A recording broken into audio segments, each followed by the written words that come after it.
अवधूत चिंतन श्री गुरुदेव दत्त श्री स्वामी समर्थ। एक नवीन व्हिडिओमध्ये सर्वांचं खूप खूप मनापासून स्वागत आहे। तर आता श्रावण महिना सुरू आहे आणि श्रावण महिन्यामध्ये आपण भगवान शंकरांची सेवा करत असतो। इतर कोणतेही पारायण आपण करत असतो, कोणतेही सेवा आपल्या सुरू असतात, कारण हा अत्यंत पवित्र महिना मानला जातो। कारण याच्यामध्ये आपण बरेचसे असे काही कामं आहेत किंवा नियम आहेत ते आपण पाळत असतो ह्या महिन्यामध्ये। तर ह्या महिन्यामध्ये गुरुचैत्राचं पारायण, नवनाथाचं पारायण का करावं? बघा, गुरुचैत्राचं पारायण म्हणजे आपल्या गुरूंची सेवा झाली आणि नवनाथाचं पारायण आपण जेव्हा करतो त्यावेळेस आपल्या घरातली जे काही वाईट शक्ती आहे, बाहेरची बाधा आहे, नजरदोष आहे, ती कमी होण्यासाठी आपण करत असतो। कारण नवनाथाचा ग्रंथ अत्यंत पवित्र आहे आणि तितकाच गुरुचैत्राचं पण आहे। तो गुरुचैत्राचा ग्रंथ बऱ्याचशा जणांनी त्याचं पारायण केलेलं आहे। नवनाथाचा ग्रंथ आणि गुरुचैत्राचा ग्रंथ कधी सोबत वाचू नये, म्हणजे सोबत त्याची सेवा कधी करू नये। तुम्हाला जर पारायण करायचंच आहे, गुरुचैत्राचा अगोदर करा, नंतर नवनाथाचं करा। तर गुरुचैत्राचा ग्रंथ वाचते वेळेस किंवा त्याचे नियम अटी काय आहेत, कधी सुरुवात करावी, कधी त्याची सांगता कधी करावी, तर याची माहिती मी तुम्हाला बऱ्याचशा वेळेस सांगितलेली आहे। तर आपण जेव्हा गुरुचैत्राचा ग्रंथ वाचतो त्यावेळेस आपल्याला काही नियम पाळावे लागतात आणि हे नियम पाळून जर सेवा केली तर काय होतं की आपण सेवेशी एकनिष्ठ राहतो, आपल्या गुरूंशी एकनिष्ठ राहत असतो आणि कुठे ना कुठे आपल्या सेवा आपण केल्यासारखं असं वाटत असतं। तुम्ही काहीच त्याचे नियम नाही पाळले, तुम्ही कधी उठून कधी वाचलं, खाऊन वाचलं, कोणत्या टायमाला वाचलं, तर ती सेवा आपण केली असं आपल्याला वाटत नाही, त्याची जाणीव काहीच होत नाही। मग त्याचं फळसुद्धा कुठे ना कुठे भगवंत आपल्याला तसंच मग तुटक देत असतो। त्याच्यामुळे खरंच तुम्हाला काही असं काम असेल, काही इच्छा असेल आणि तुम्हाला वाटत असेल ही पूर्ण व्हावी आपली, तर नियम अटी पाळूनच सेवा करा। थोडीफार चूक झाली तर होऊ द्या, कारण भगवंत हे आपले आईवडीलच आहेत। आईवडिला कसं मुलांची थोडीफार चूक झाली तर ते माफ करत असतात, तसंच सेवेमध्ये तुमच्याकडून काही थोडीफार चूक झाली तर ते नक्कीच तुमची ती चूक मान्य करत नाहीत किंवा त्याची काय तुम्हाला अशी खूप मोठी सजा वगैरे काही देत नाही। कारण सेवा करताना चूक झाली भगवंत मान्य करतो, पण सेवा करताना तुम्ही इतरांची निंदा केली, चेष्टा केली, वाईट कोणाचं बोललं, वाईट कोणाचे विचार तुम्ही केले तर ते त्यांना आवडत नाही। त्याची जे काही सजा आहे ते मग आपल्याला ते देत असतात। त्याच्यामुळं आपली सेवेशी एकनिष्ठ राहायचं, भगवंताशी एकनिष्ठ राहायचं आणि काही थोड्याफार चुका झाल्या तर होऊ द्यायच्या, त्याला म्हणजे मनावर धरून सेवा करू का नको असं करायचं नाही। तुम्ही काय होतं की मग बरेच जण गुरुक्षेत्राचं नियम अटी पाहूनच सेवा करत नाही, ते मग अशाने तुमची सेवा कधी होणार नाही। सगळ्यांकडून चुका होतात, आमच्याकडून सुद्धा चुका होतात, काही गोष्टी माहिती असूनही चुका होतातच न कळत, मग त्यानं काही आपली सेवा बंद आपण नाही करू शकत।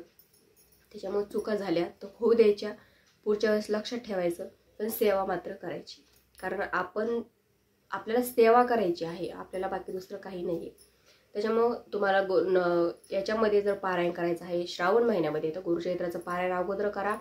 आता येणाऱ्या शनिवारी पारायणास सुरुवात करू शकता, कारण शनिवारी आपण पारायण करतो, शुक्रवारी त्याची सांगता करत असतो आणि त्याच्यामध्ये काही असे नियम अटी आहेत की तुम्ही कडधान्य खायचं नाही, त्याच्यानंतर कांदा लसूण खायचं नाही, कारण हे तामसिक पदार्थ आहेत, याने तुमची तब्येत बिघडू शकते।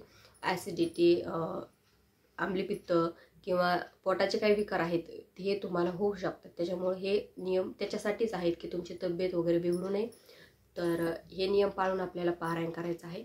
त्याच्यानंतर नवनाथाचं पारायण आपण जेव्हा करतो, आता नवनाथाचा ग्रंथ गुरुचैत्राच्या ग्रंथापेक्षा थोडासा मोठा आहे, तर त्याचं पारायण करायचं असेल तर तुम्ही कधीही करू शकता। असं नाही की शनिवारी सुरुवात करायची, तुम्ही त्याची सुरुवात कधीही करू शकता, शनिवारी पण करू शकता। पण पारायण करते वेळेस त्याचा ग्रंथ मोठा असल्याच्यानं तुम्हाला काय होतं की थोडासा वेळ जातो। गुरुचैत्राचा ग्रंथ वाचते वेळेस 1-1.25 तासात तो होऊन जातो, म्हणजे एका दिवसाचं वाचन।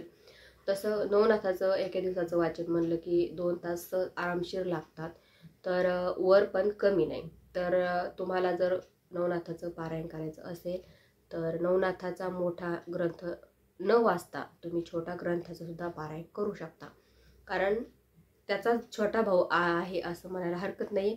तर छोटा ग्रंथ कसा दिसतो तर बघा, तुम्हाला धार्मिक दुकानात हा कुठेही ग्रंथ मिळून जातो, दिसायला असा दिसतो।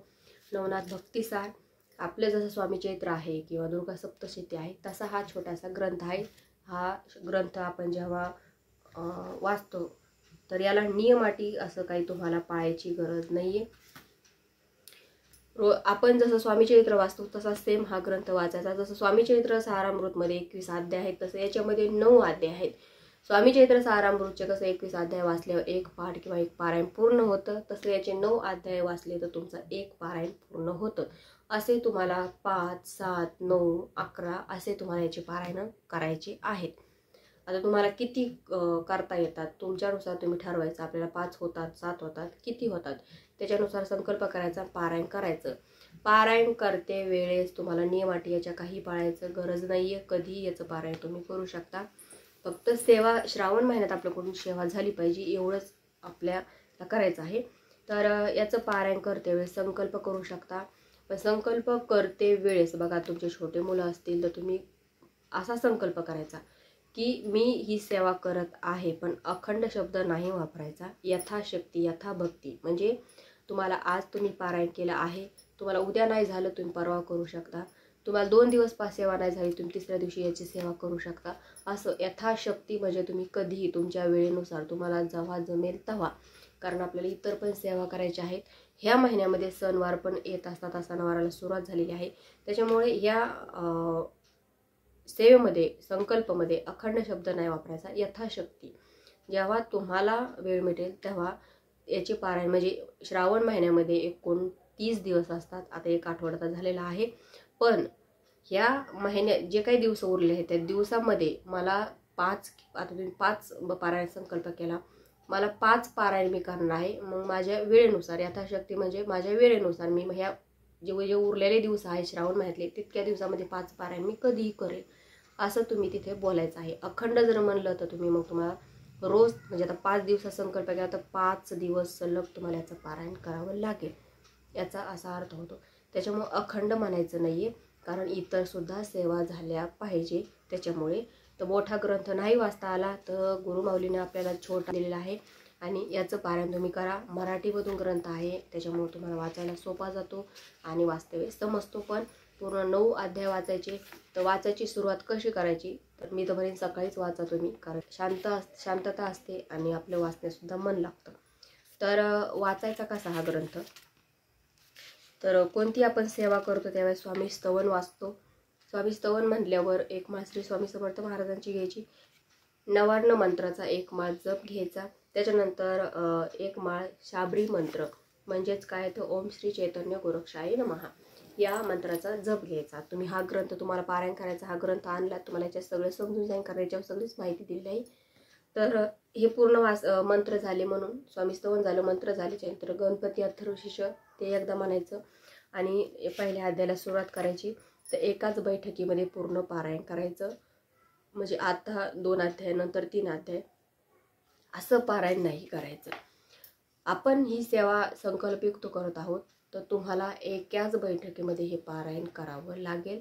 त्याच्यामुळे तुमची वेळ बघून तुम्ही सेवेला बसा. 1-1.5 तासामध्ये पारायण हे पूर्ण होतं, जास्त वेळ लागत नाही याला.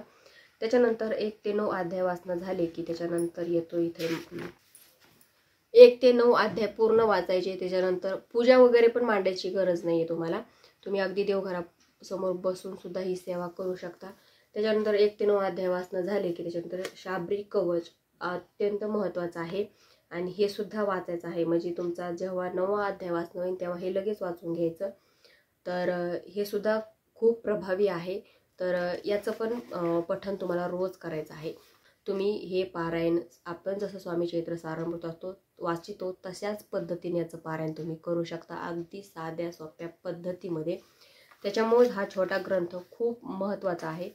बघा, आपण जेव्हा नवनाथाचं पारायण करू त्यावेळेस आपल्या घरातली जे काही घरामध्ये एखाद्या व्यक्तीला कर्णिबाधा झालेली असेल, काळी शक्ती आपण ज्याला म्हणतो ती असेल, एखादा व्यक्ती सतत घरामध्ये आजारी पडतो, घरात सतत किरकिर वादविवाद घरामध्ये आले की म्हणजे करमत नाहीये, घरातली खूप जास्त घरात नेगेटिव्हिटी साचलेली आहे, एकमेकांचं पटत नाहीये, तर अशा वेळेस ह्या नवनाथाचं जर पारायण तुम्ही केलं ना तर यानं खूप जास्त ह्या गोष्टीवर फरक पडत असतो.